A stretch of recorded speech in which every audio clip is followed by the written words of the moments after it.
So F1 is like the student visa for international students in the United States. Based on your country, I'm from Nigeria. When you get your visa, you get only 2 years and you need to renew, or you can't really leave the country. I did mine in Canada and I want to tell you guys the steps.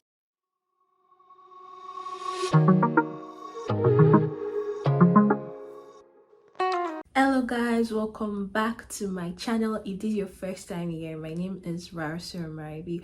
On this channel I film content about education and lifestyle. I do specifically sustainability education videos, which is like a podcast, but I also do educational videos around like PhD, master's, graduate school in the United States, and I show you my lifestyle because I'm currently a PhD candidate. So be it conferences, traveling, whatever I do, I show you. So please, if you're not yet subscribe. So in today's video, I want to be telling you guys how you can renew your F1 visa in Canada. So F1 is like the student visa for international students in the United States. Based on your country, I'm from Nigeria. When you get your visa, you get only 2 years and you need to renew, or you can't really leave the country. One easy way for us to renew here is either go to Canada or Mexico or any of the like surrounding island countries, but I did mine in Canada and I want to tell you guys the steps. So I've done 3 previous videos related to this, but from the comments I realized there was confusion because it was not like together. So the 3 videos, one, I did a video about dealing with Canadian visa refusal. So there I talked about applying for a Canadian visa.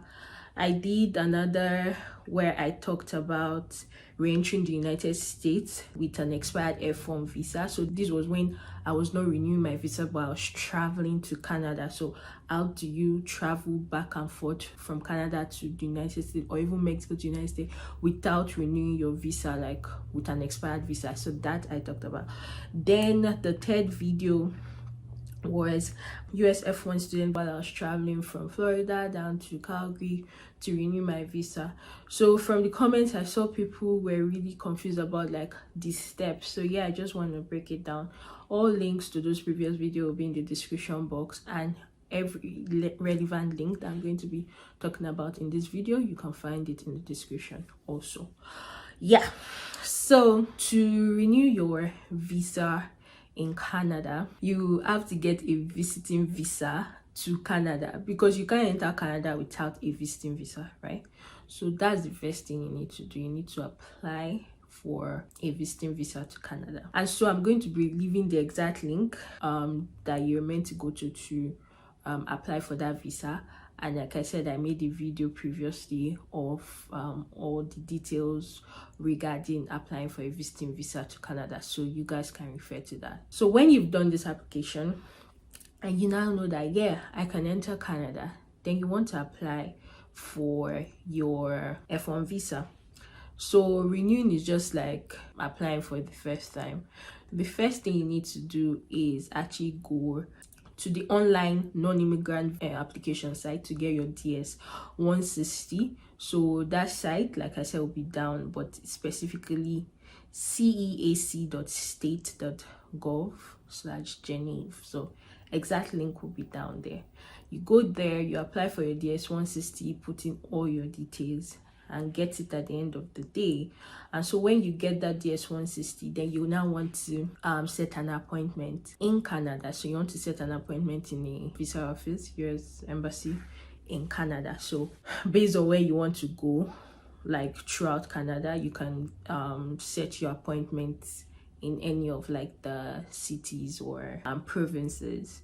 So in order to do that, you have to then go to ais.usvisa/info.com. Direct link down in the description or in the comment section. I think I'll put it in both. So you have to have your DS 160 first before you go here. And when you go to this link, make sure you scroll all the way down, and then you see apply, continue, how to apply.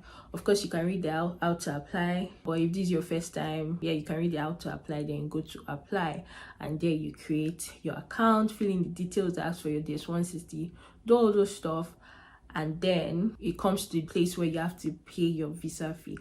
But like when you click on the pay your visa fee, then you see appointment dates. So when you come to the point where you pay your visa fee, you see appointment dates. Problem here is that sometimes appointment dates like 2 years out. So you can see where currently 2023, sometimes you see 2025, 2024. Yeah, is where you like get stuck kind of. You can keep on checking every single day, morning, night, to see if any date opens up, because it opens up and closes just like that. Or you can just pick the earliest date you find, because you have to pick a date and a city. The date is corresponding to the city, so there might be January 1st 2024 in Calgary, and there's February 2nd 2025 in Toronto, right? Honestly, with the way the dates are, you don't really have the luxury of saying I want to go to Calgary. You just want to pick wherever is the fastest.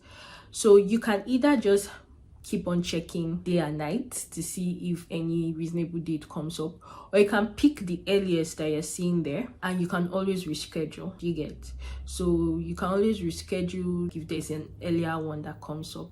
And so the difference with this is the ease of seeing the dates. When you have already picked the date and you paid, you cannot easily see everything at once again if you're trying to go reschedule. So to reschedule, when you come back to this particular site I talked about, instead of clicking apply, you click continue, and so you sign in, right? So you sign in, you continue. So if you've not paid, you click pay for visa fee, and you can see first available appointments like on the sides. So if you've paid already, when you click continue and you sign in, you have to click continue again, and it will take you to a page where they'll say take action on this group of applicants. So you can print instruction, email instruction, reschedule appointment. So that's what I'm talking about, the reschedule. So you can always go to reschedule, click reschedule appointment, but now you don't see all of the dates on the side like you saw before you paid your visa fee. Now you have to like manually like check all through all the locations to see if there's any available date, basically. So that's it. Yeah, I think I'll try to look at some questions that were like asked frequently in those other videos to see if I can like just explain it here, because I tried to explain as a response in comments, but I'll quickly go through some. Yeah, the visa fee is 160 USD dollars when you're also fixing the date on this side, like after you paid your visa fee and all. Another thing to confirm is like how you want to pick up your passport. That's like when they've approved it, do you want to go pick it up there, or do you want to pay for them to send it to a specific address within Canada? So that's something you do like after paying your visa fee. So yeah, I'll just pick some questions that I can find under my like previous F1 student visa vlog.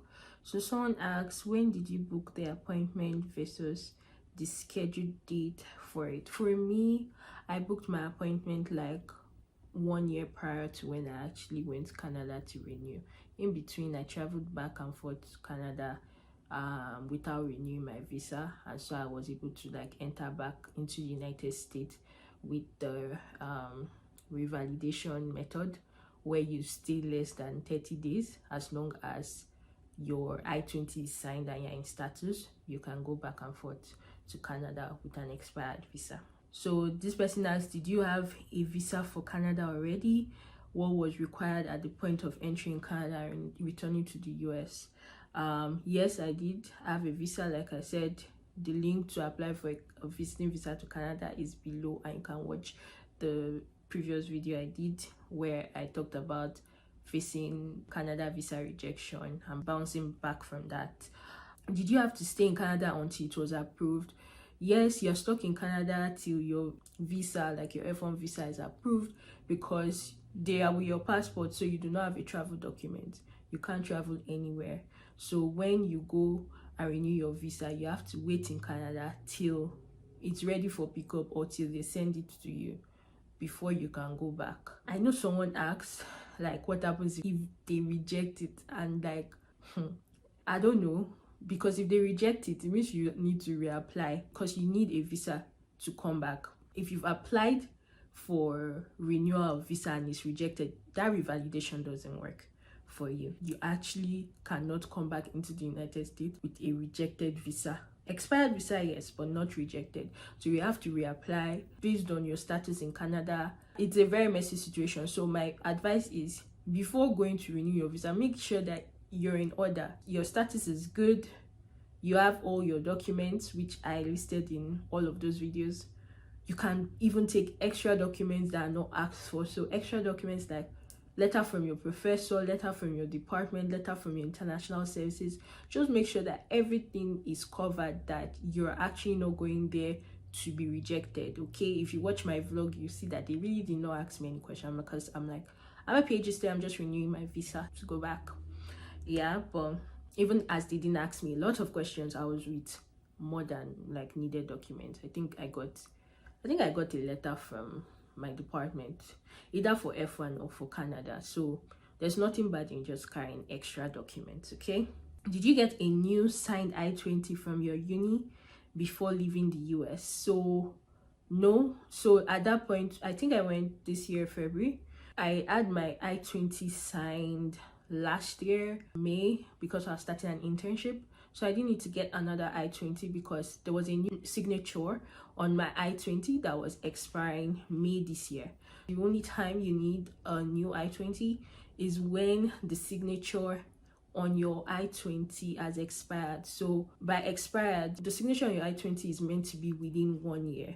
So if you look at that signature and it was signed more than 1 year before, then you need to request for a new travel signature on your I-20, and your I-services will send you a new one. So someone said, my F1 visa is set to expire in September 2023 and my MSc program will be ending in December 2023.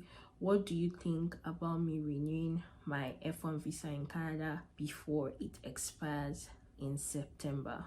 So this is a really tricky one, because I don't know if it has not expired. I don't know what they'll say about that. And she's graduating, like she's not a PhD student, she's graduating, so she cannot tell them, oh, I'm going back to school, blah blah blah. Yeah, I really do not know about this. I think she should confirm from our international services.